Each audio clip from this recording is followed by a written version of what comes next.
Hello and welcome to Question Time from Channels TV's global headquarters, Lagos. I'm Benga Ashiru. It's election season here in Nigeria, and just as real politicking, horse trading, building up of alliances, and realignment of political formation gets to a feverish pitch, all in the interest of winning at the ballot, or at least to get some political mileage after the 2019 general elections. As Nigeria continues to nurture this transition process, some concerned Nigerians and statesmen under the umbrella of the National Peace Committee, led by Nigeria's former military head of state and General Abdusalami Abubakar, are worried about the dangerous signals coming from Nigeria's political space. In order to stem this dangerous tide in Nigeria's polity, the National Peace Committee is seeking for a peace accord in the rules of engagement of all political parties and their candidates. Our guest in this interview is a man who made a bold footprint in the sands of Nigeria's political history by midwifing the transition process of Nigeria's return to democracy in 1999. Nigeria's former military head of state and now chairman of the National Peace Committee, General Abdusalami Abubakar. We begin this interview by reminiscing Nigeria's prevailing circumstances back then, 18 years ago, before the handover to a civilian government and Nigeria's democratic journey till date. Nation building is a slow journey. It needs a lot of patience. It needs a lot of goodwill and political determination. Well, so far so good. I think we are steadily making progress. Democracy is growing gradually, and our people are getting more exposed and educated and getting used to what democracy is all about. Looking back now, would you say Nigeria was ripe for that kind of political aspiration then? Well, it depends on how you see it and who is talking. Naturally, Nigeria has become independent in 1960.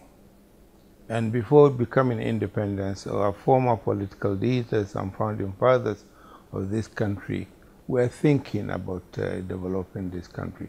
So to answer your question, yes, I think Nigeria is ripe for democracy.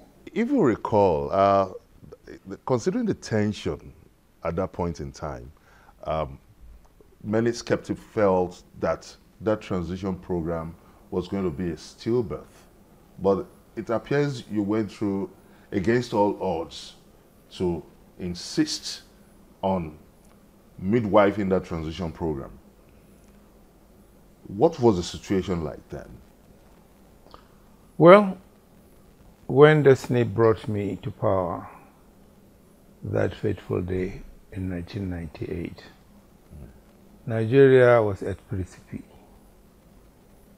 There was a lot of agitation by many groups trying to ask the military to hand over power to the civilians. And also, within the military itself, there was disharmony. So having fought the Civil War... Just to set the records clear, you talked about disharmony within the military.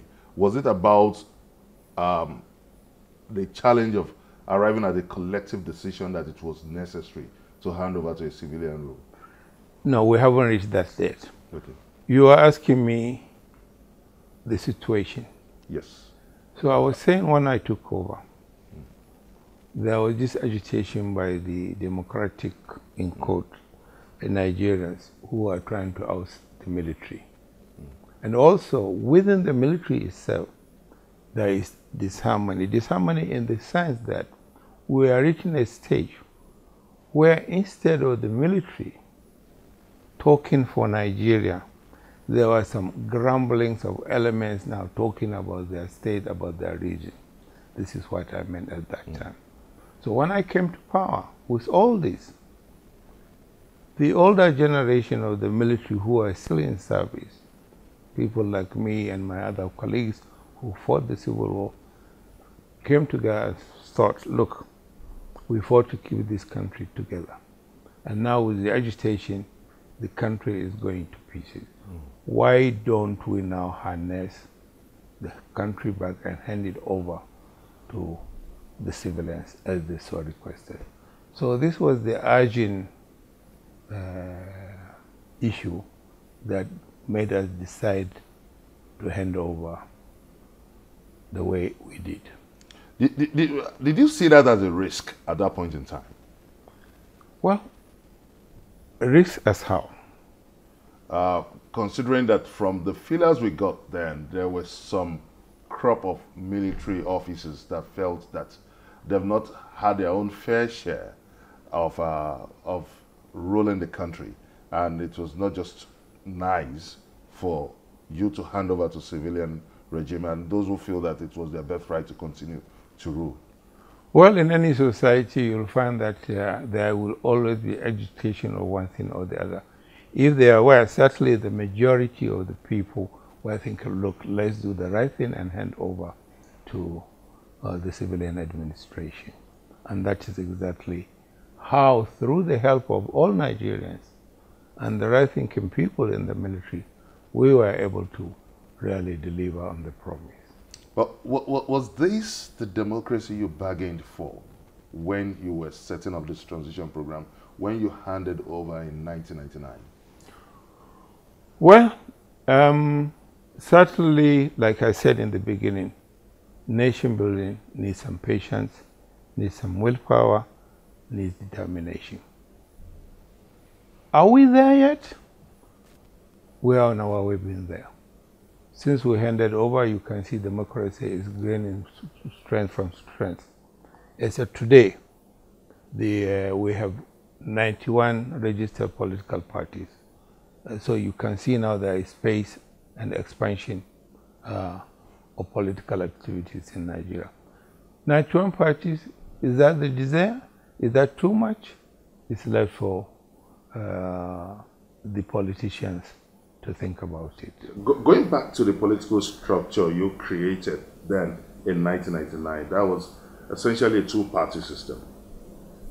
Comparing this to now, when we have 91 political parties and 79 presidential candidates running, do you think, comparatively now, which one do you think is better for a country like Nigeria?